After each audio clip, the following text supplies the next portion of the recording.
All right, so with that in mind, Lauren, how was the workout this morning? It's 6:15 a.m. Are you? How many days a week? Let's start with that as the first question. How many days a week do you usually go to the 6:15?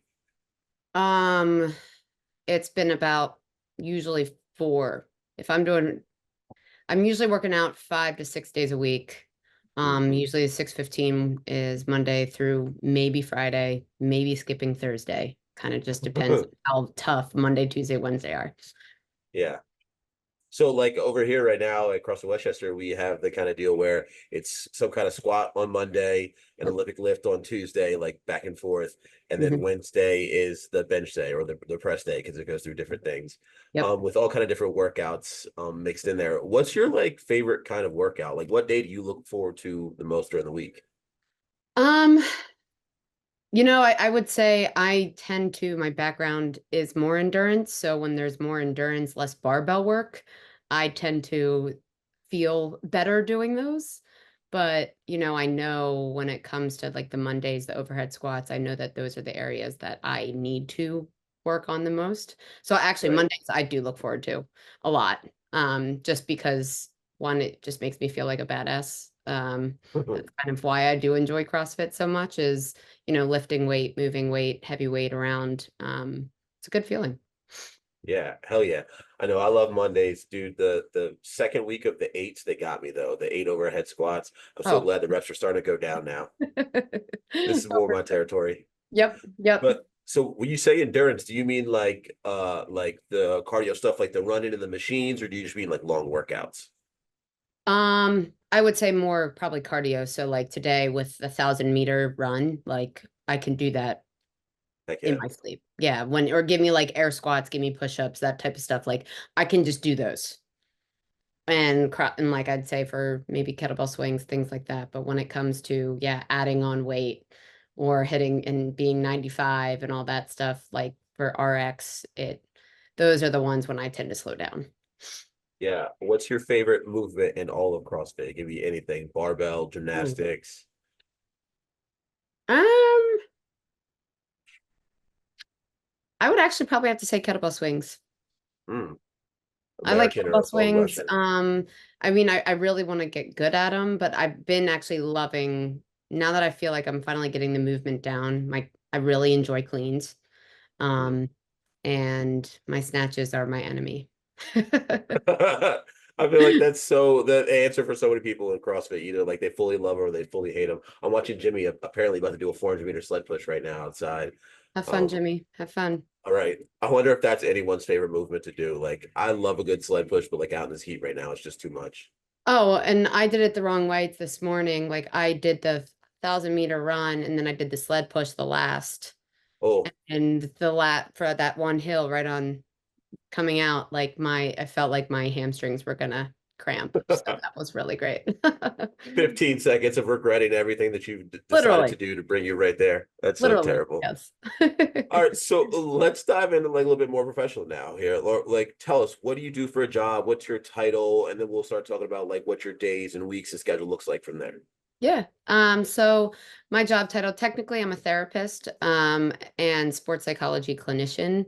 But basically I work with athletes from fifth grade all the way up to collegiate Olympic level, around the mental side of performance, sports, whatever sport, you name it, or any type of performance that is. It could be even dance, musicians, those type of things as well. So I work at a private practice called Green Site Clinical and Sports Psychology located in Haverford. And Nice. yeah. That's amazing. So, like, what does your schedule look like? Like, what's the rest of your Wednesday? What was the beginning of your day looking like for you? And what's your week look like? Yeah. So another thing that I do during the actual school year is I'm also the mental health and performance counselor at YSC Academy, which is a feeder school. It's a elite soccer academy that is affiliated and partnered with the Philadelphia Union. Hmm. So this is an 80. That's the Philly soccer team for people out there that don't know. Come Yes, on, get Philly with it. soccer team. Sorry, yeah, for the MLS. So yeah, so these boys are going to this school to literally, hopefully, go pro. Yeah. And it's almost like if they are told that they aren't going pro, it's almost seen as like a failure. Mm, So there's just so much pressure within that. So I'm there 3 days a week during the school year. But for the summer, I'm, daily, I have virtual or in-person sessions. Specifically, the summer is a little bit slower, but also one thing that I specialize in is injury and returning from injury and mm, coming back stronger, feeling more confident. So I'm actually putting together a 8-week training on mm. um, for anyone that like just wants to work on managing their recovery on their own. But they'll receive weekly videos actually from me on specific topics or skills or tools that I think could be super helpful for them to get through their rehab and everything. Oh man, that's great. Like I'm sure like just in your work and what you come to do for fun, like at the gym, you see people struggle with that so much, like I as a coach, I've been a coach full time now for five, I think going on 6 years. I Yeah. can't tell you the amount of people that have like I can feel the depression coming from them and set it in after they are injured, right? Like they Mhm. don't know, they feel like a part of their identity is taken away. So they take a huge hit mentally, so to Completely. have people to equip people with the mental tools to deal with that, right? Come back and be better and understand that there's like this is not the end of their journey. Jimmy's just now coming back around. It's funny outside. To give people the tools to know that there is a way to come back, right? Like this isn't the end of things, like Yeah. your identity is made up of more than just like where you are right now. That's amazing. Lauren, in the past, right? Like tell us Mhm. about your history with sports growing up. Like what was the first sport you ever played? What was the first sport you ever loved? Like, tell us about all that. Mm. I did a lot of different stuff growing up. Um, I was really good at gymnastics. I don't know why I didn't choose gymnastics because I'm Hmm. only 5'3" and my body type is much more gymnastics. But I played soccer too. I did all that good stuff. I tried softball, but hated it. Hated the pants. I literally quit because I didn't like the pants. That's so funny. But also because it was just too slow paced for me. Um, but yeah, I started basketball in kindergarten, and that was it for me. And That then I was the think one. that was it. And then once I hit fifth grade, I started AAU. Um, and I had a team that was so good. We had like 6, 7 girls that ended up going D1. A couple, Yes. two went overseas. One almost made it to the WNBA. So like I Wow. got to experience a lot of incredible cool things. I got to play in front of Pat Summit and like all these amazing things. Hmm. Um, and it was a great experience. And I had a Wait, good Lauren, where are you from? Where'd you grow up?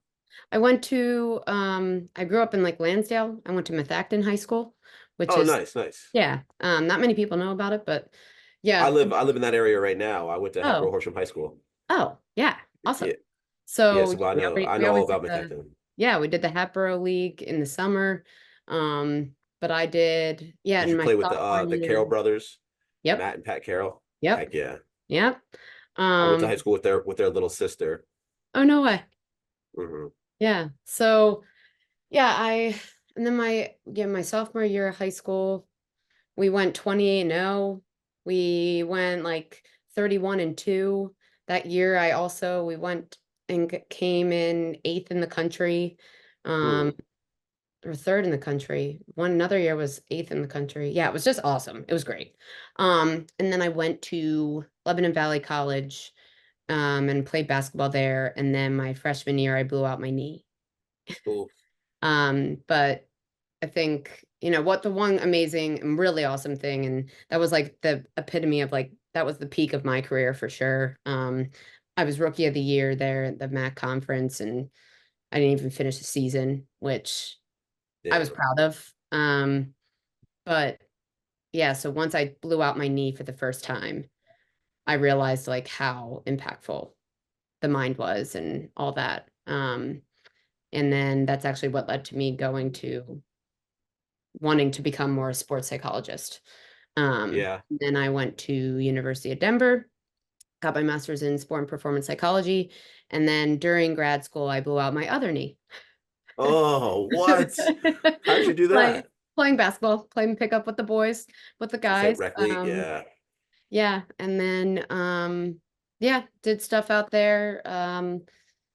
got more into my career out there and started working at Vail Ski and Snowboard Academy, which was a Vail and Ski, basically like the YSC for soccer, but over there it was um, for snowboarding and skiing.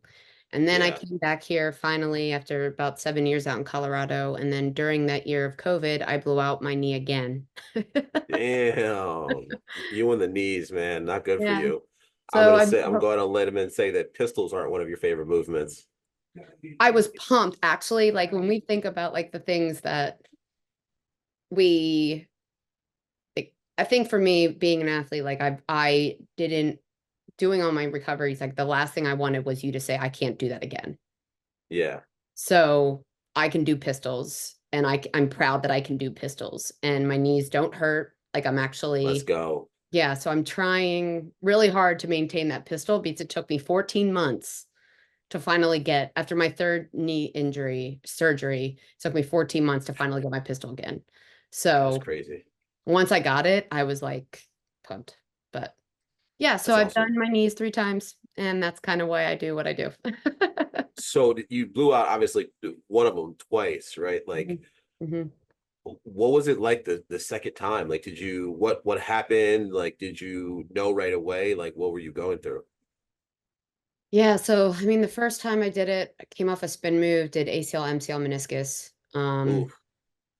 and I heard a pop. Obviously, like that first time, I knew exactly. I was like, no, put me back in, but obviously no. And then that was my right knee, and then my left knee, I came down from a rebound, and I landed on some dude's foot, and like my knee just popped. Mm, Um, but it's so interesting because all of my injuries didn't really hurt. yeah. I think it was more just the shock of like, shit. Like now Yeah. I know that I'm um Right. and then my third one, I literally came down from a shot. Like a just like I a thought that jump shot, you landed and landed weird. I like pump faked, take a couple dribbles, shot, came down. I thought I rolled my ankle and then I started Ooh. moving and I Yeah. just like, ooh, that was bad. And then I started walking. I was like, I don't think that was my ankle. Um Oh, yeah. yeah, that's tough. But every injury, like the recovery was different. Um And, I think it's just like the grind that you have to just go through and the loneliness at times too, because you just become a bit more isolated. You're unable to do a lot of things that your friends do. You have to Mm, say no to more things and like people actually stop kind of asking you about stuff too. Like they just like, okay, you're injured. Cool. Not truly realizing like, yeah, but like now my life is kind of turned upside down for the next 9 months. yeah. Um, it's hard. Yeah, it's like real tough. Like I'm sure being an athlete was a big part of your identity, right? Like we talked about in the beginning there.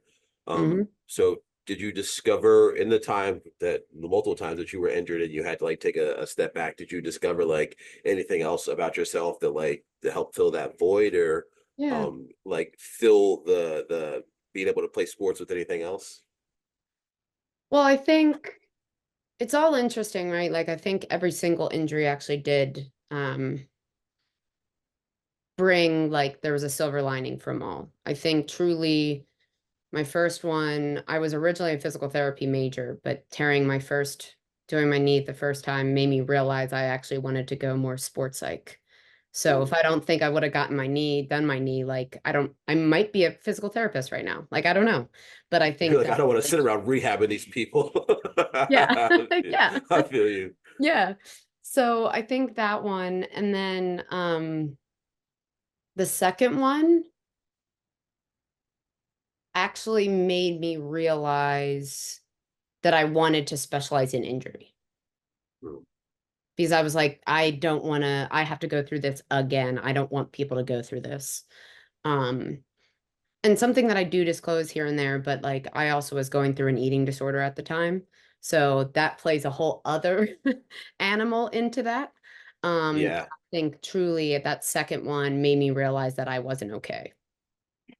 And then I actually got help for myself, which was a big game changer. And for me, that was like the big silver lining of that injury. Um, and then the third one,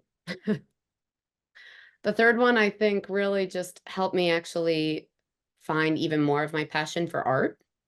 I'm really artsy and I love crafts and I have like a little craft store now and all that stuff. But I um, love that. it made me realize, actually, also, it made me also come back to find CrossFit as well. Mhm. Um, because now instead of playing on the basketball court, because I was kind of told that I shouldn't play anymore, um, I now feel like an athlete in CrossFit, that I Yeah, still feel like that badass. It pushes me in a new way that I've never ever experienced unless I was on a team with someone and team playing basketball. So like just that camaraderie, the community, the pushing of each other and dying together, um, yeah, picking one another up, I think it's truly why I now am like so committed to, especially CrossFit Westchester. It's right. literally probably the best gym I've been to. Dude, Um, you die with someone out on this floor in this heat, man. You get bonded really quick. yeah, Like bonds for people sure. really quick. It's Yeah. awesome. What was I just gonna say there? Oh, so in the second surgery time, right? Like second injury time, I should say. Yeah. You were you still in college? No, that was during grad school. Okay, so you're in grad school at this point now. The question's a little bit different than I've had a number of people come on here talk about like eating disorders of all different varieties, right? And Yeah. a lot of them being women and like women that were in college at the time were like in areas where someone else is supposed to be like in charge of you or like looking over you, like Mhm. supervising you. And they're Yeah. like, man, I would reach out and I would tell people about these problems and I didn't have any resources to help Mm. me combat that. You said that you were able to ask for help on that. Like, was it easy for you to find the resources you needed to not feel better about yourself, but get away from your eating disorder, I guess I should say? So I guess something I didn't add is that I also had it during college. Well, I mean, obviously, So it doesn't usually doesn't just develop overnight. It's usually like a long yeah. simmering thing for people. But the first thing I would say is that I was malnourished by far my first time that I got injured. So that was also another big reason why I got injured. I know it because I was so malnourished. I was probably overtraining and my body couldn't handle it, couldn't take it. So and then I was actually forced to get help for that one. But it's crazy though at that time, like I'm so grateful that my parents were willing to push me and like they got the help that I needed, even though I didn't want to get it. Um, but then I relapsed once I went to college. And it's interesting because at the end of the day, you know how like they say like you can't help someone unless they want to help themselves.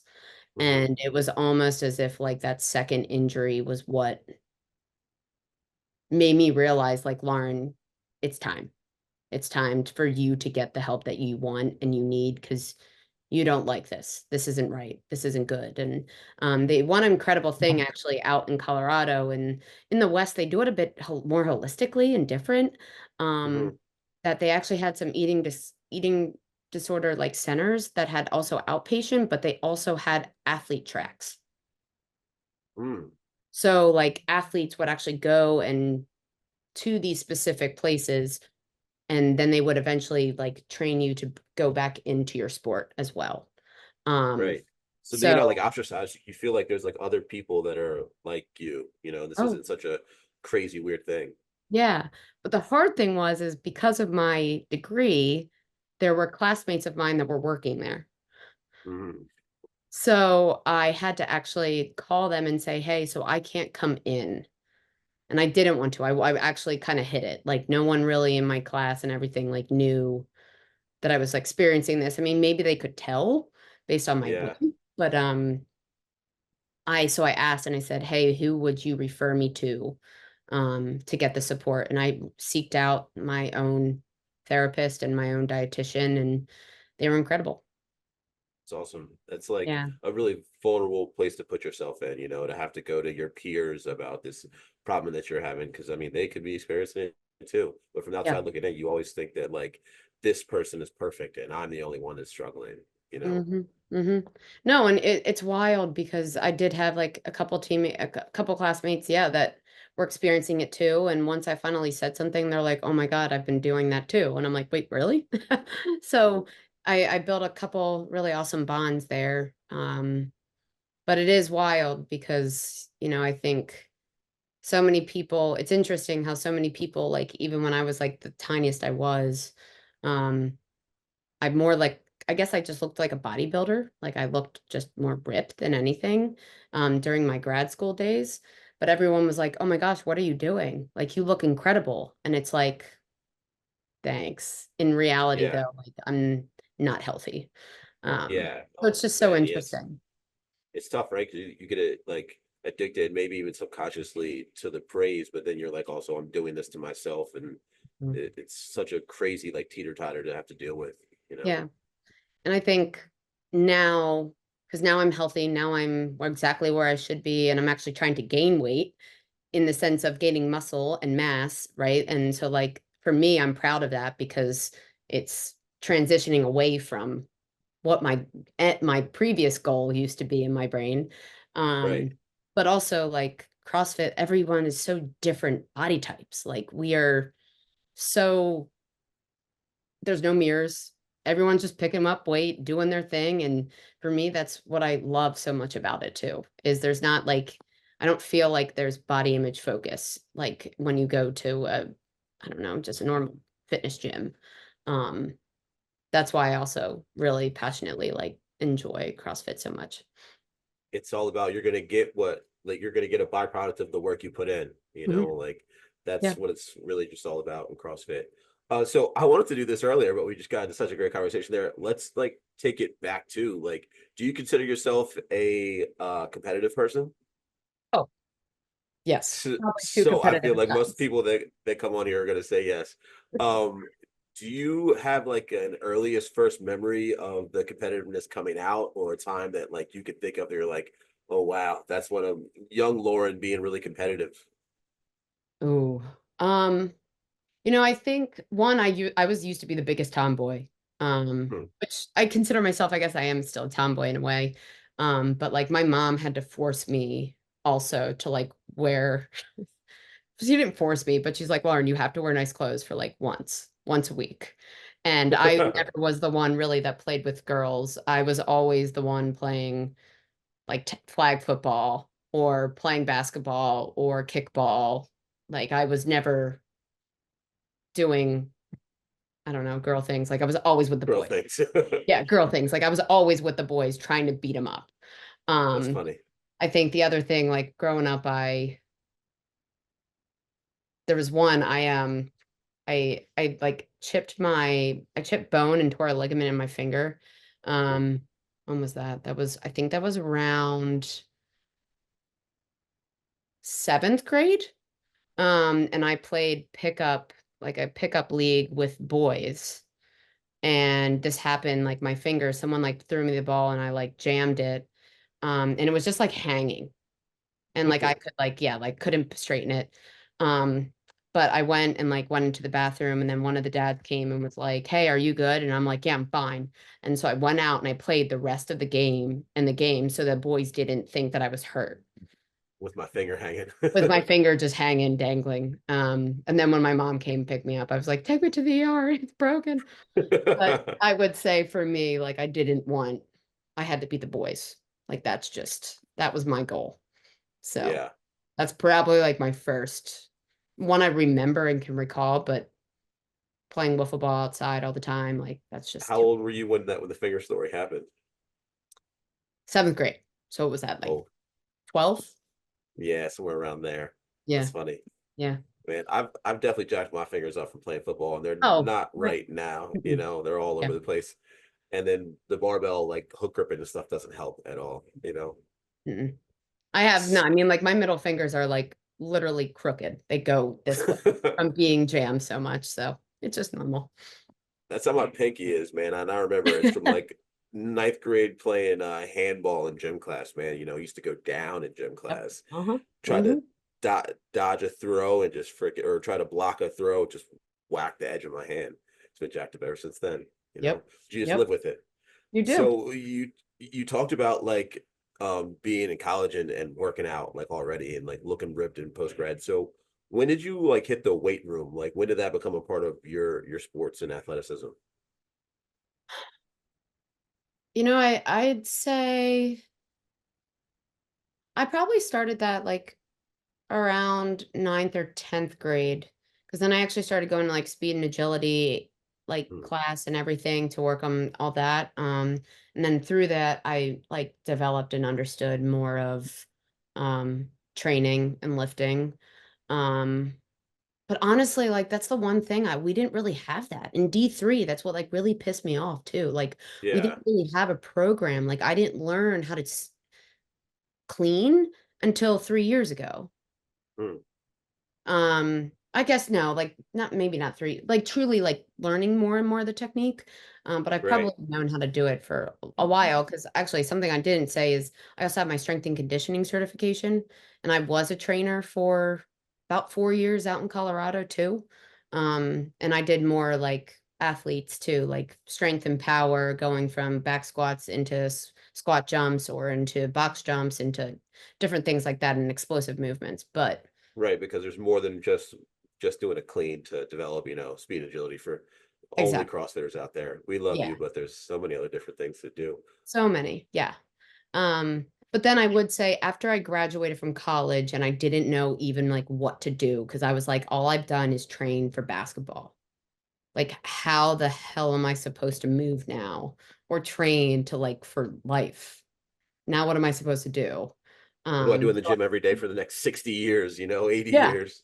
like I'm still gonna keep shooting, I guess. I don't know what to do, but I actually ended up hiring like a trainer, just being like, what help instead of I don't know doing so many explosive movements and things like that. So Were um you always going to do something in like the wellness and movement realm coming out of high school? Like, was that always where you wanted to go? Because you said at first you were on like the physical therapist track.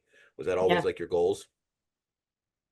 honestly, yeah, because I think still like sports is such a large identity of me, and Yeah, truly I like to say too, like my focus is that I'm still an athlete. I just don't wear a jersey.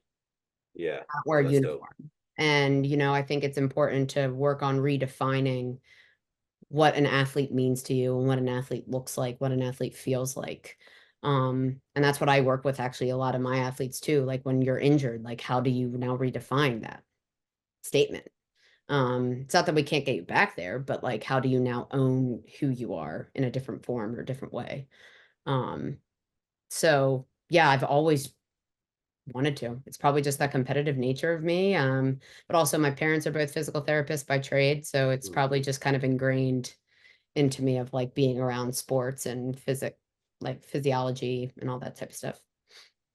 I love that. Who was being from like a similar area to where I grew up? Who was your favorite athlete growing up? If you have like different phases or changes, you could tell us that too. AI, always, AI, there we go. always.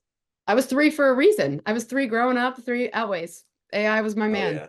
Yep, I yep. just I just saw they put Vince Carter on like the Hall of Fame edition of the new 2K video game, and everyone's like, "Come on, man, AI was right there." Right Like, there. Yeah. come on I now. definitely had him and AI, both their I don't know, posters on my walls growing up.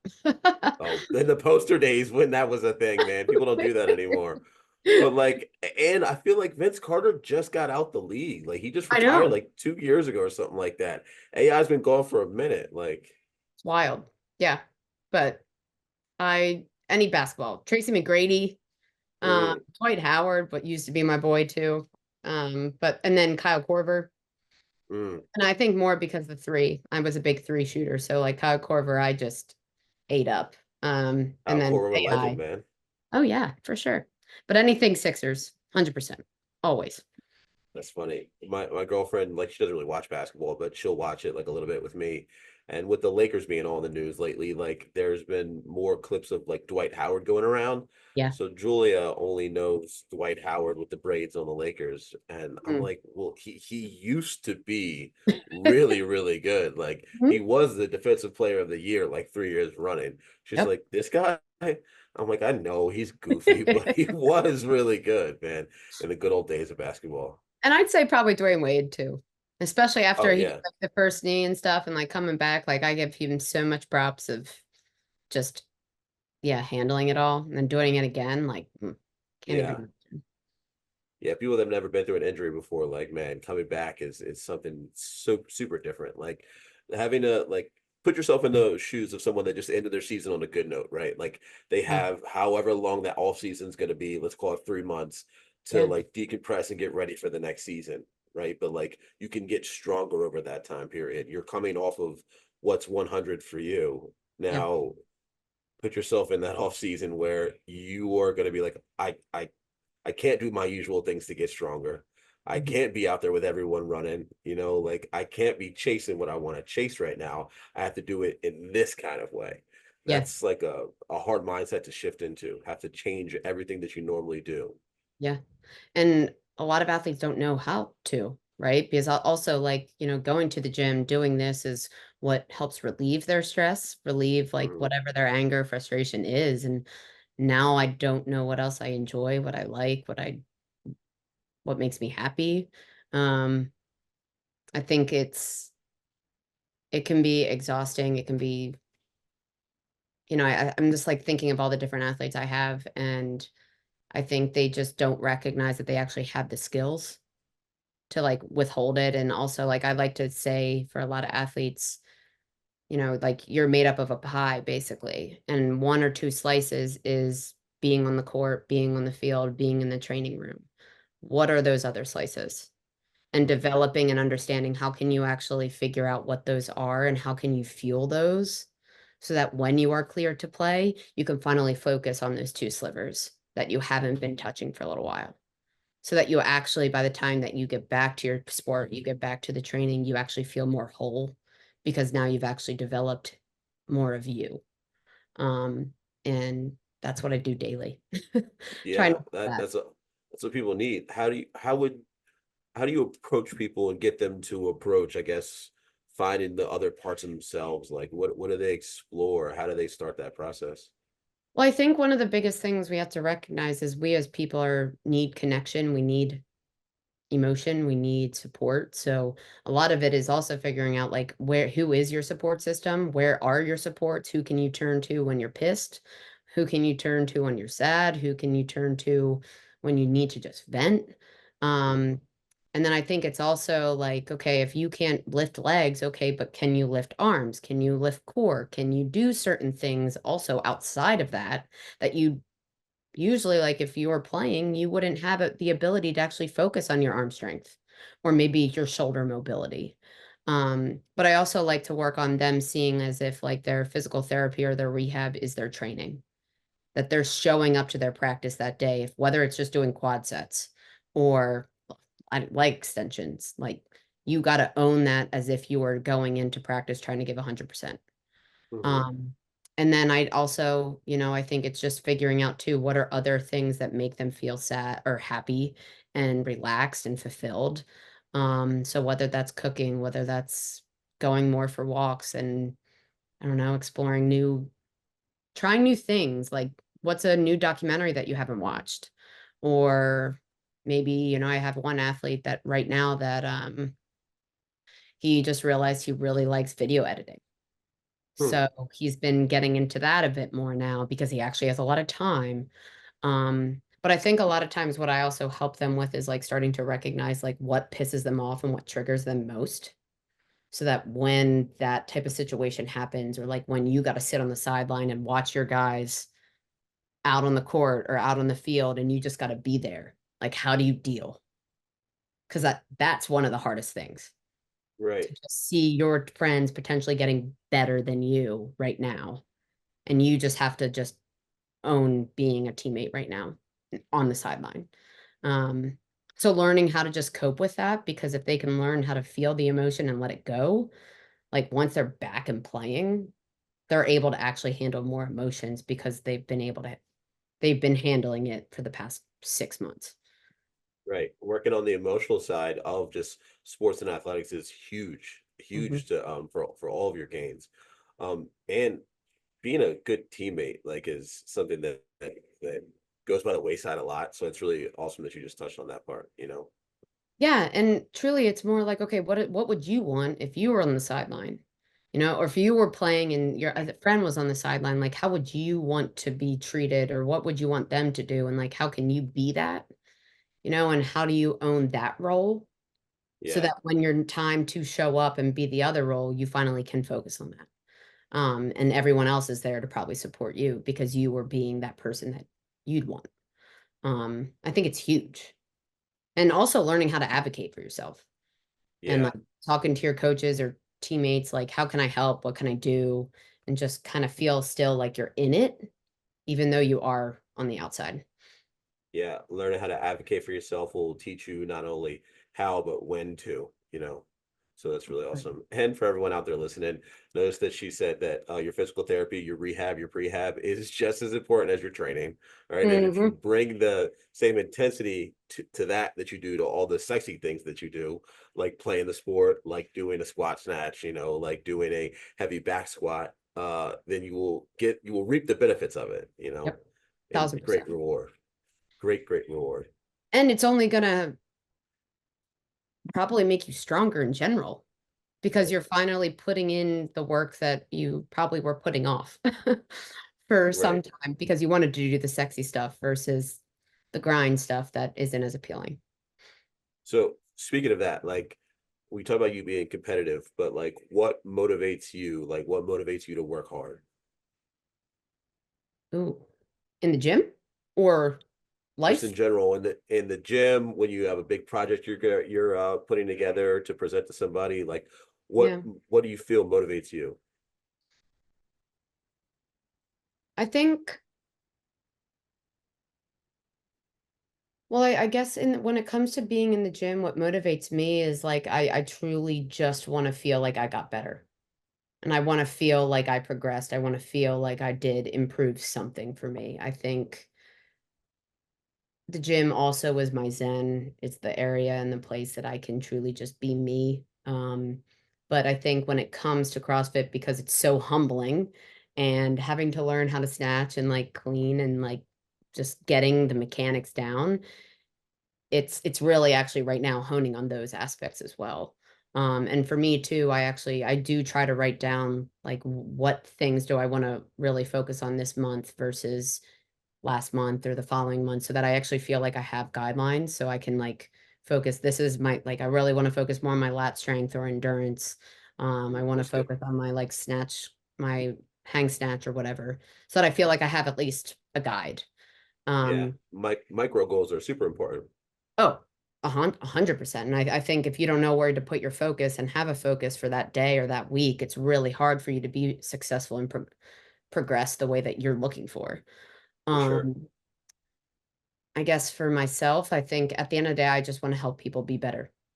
So, how do I do that? How do I make sure like being on this, I think hopefully this hits home for certain people. But also, if I can make a difference in someone's life and them actually feel just a little bit better, like the gym makes me feel, that's what I want. And if I can relay information that I have that people don't know, um, then that means that my knowledge is getting out there that people then can take, potentially pass on to other people. Um, and yeah, that's what motivates me. It's awesome. Like all the knowledge we have is meant to be shared, right? That's why we acquire it to share it with other people. Like it's not meant to die with us or it would be useless. Right. Oh yeah. Um, what was I just gonna say? For people that that lose motivation in injury, and they find it hard to bring the same kind of intensity and purpose to like their rehab and all Oh the yeah. other work that we're talking about doing. Like, what are some ways you go about like helping them get motivated again? Yeah. And I think one of the biggest things with that is that when we don't feel as motivated, it's also because we're focusing on what we can't do rather than what we can Mm, do. mm, So focusing on, oh my God, I can't squat. Oh my God, I can't deadlift. I can't do this. Yeah, but what can you do? And if you can focus on, okay, well, I can do this, I can do that, let me hone in on those things, we are going to have the voices and thoughts that are saying that what the crap that sucks. But if you grip to that, that's going to continue to keep you down. right. So my goal, one, it's about that. And then also developing, yeah, those micro goals, like you're saying. Um, but also I think it's about understanding that motivation doesn't come or isn't the stepping stone that gets you to do something. We have to just choose to do something and then the motivation comes after. Mm. It's Yeah, never the motivation. first. Motivation comes after you feel success. Right. So you have to commit to doing something for the first time, whether Yeah. it's a small thing, but then you're like, oh, that actually felt good. Oh, that wasn't as bad as I thought. Now I can go back again and do it. Okay, well, that was better. Okay, cool. And then the motivation starts to come back like, okay, I get back in the gym now. Um, Yeah. but it I has to love be that. that like more realistic step than like us thinking, well, I just have to, I don't know, take a larger leap. And it's like, well, that's I un need the motivation to be successful. Yeah, like that's yeah. yeah, we got to reverse that. I love that because like motivation is correlated with success and the things that we want, but it's not the causation of what we want. Like you need to be able to be successful without being motivated to Oh go yeah. do the things you need to do. Like I'll just put you in a really tough place if all of your success and all of your good lies on the other side of the times that you're motivated. Yeah, 1,000%. And that's why like half the time, like when you think about like going to the gym or like if you're trying to compete in the games or like you're an athlete and your championship, like the end of your season's coming up, like you're not loving it. Your body's Yeah, sore. It's exhausting. It's tiring. Like right. that's that's the grind, right? Like it's not like, oh, sweet, my life is awesome right now. Like, no, that's not how it goes. But you got to have that discipline, also understanding where your end goal is, and committing to that path, even if it's up, down, up, down. Yeah, for sure. Castro's doing a series where he's interviewing all the games athletes, right? And I was listening to it before I came over. I think he's talking to Laura, and she's like, "I'm just in the really unfun part of the season right now, where it's just like a lot of grunt work, a lot of just like hurting for the next 4 weeks, and that's just really, really sucks, And she didn't like say, but she put a period on the end of that That sentence. sucks. Uh, Yeah, and for I was sure. like, Laura, you're the best. No, and I think it's like, yeah, right. Like I think so many times you see the like the athletes, you see everyone on Instagram or whatever, and you're like, wow, they look amazing. They look so happy. They look like they're crushing it all the time. And like No, that's the top of the iceberg. Like you have no yeah, idea about the shit that they got to do. right. The And I hours think a of lot of times we suffering. forget that. Yeah, for sure. Do you watch the CrossFit games? Do you keep up with stuff throughout the year? I do and I don't. Not enough to like be like, wow, I know every single person and like know like who's coming in, who what all that. But Do you have a favorite athlete? um Here we go. Expose. Tell us. It's gonna be someone really weird. no. What's her is it I'm terrible with names too. Like I know her name. Lauren, is it Lauren? Not Lauren. Brand? Oh, Danielle Brandon. Yeah, Danielle Brandon. Yeah. Oh, I that's love her. good. That's a crowd favorite. I love Danielle Brandon. Yeah, I mean, I just also love her posts on Yeah, Instagram and stuff. she's Like she's she's a just speak her real. mind kind of person. Yeah, she's so real. She's raw and she like also speaks like if she's struggling, like Yeah, I'm just a fan of the authenticity. And she's just a badass too. Like the different color yeah. hair and like just oh. Well, you kind of answered this question already, but Lauren, this is the last thing to ask everybody. What are you hungry for right now? Like, what is your biggest motivator? Maybe something you're working on, maybe something you're working on about yourself. Like, tell the people what you're hungry for. Hmm.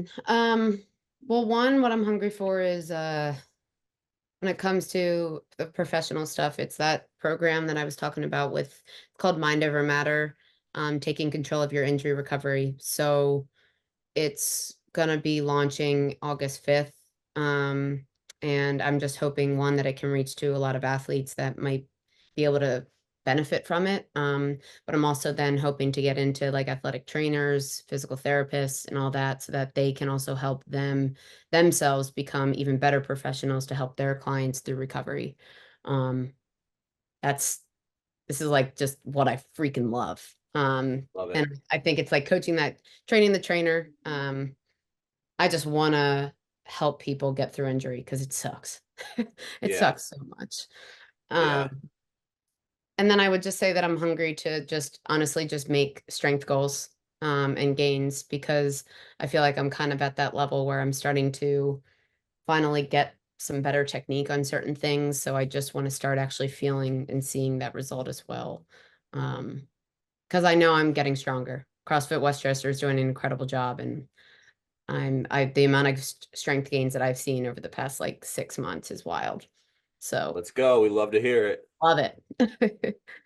So tell people where they can reach you. I know we talked about it a little bit at the beginning, but tell Yeah. them like where to reach you, email, practice, all that.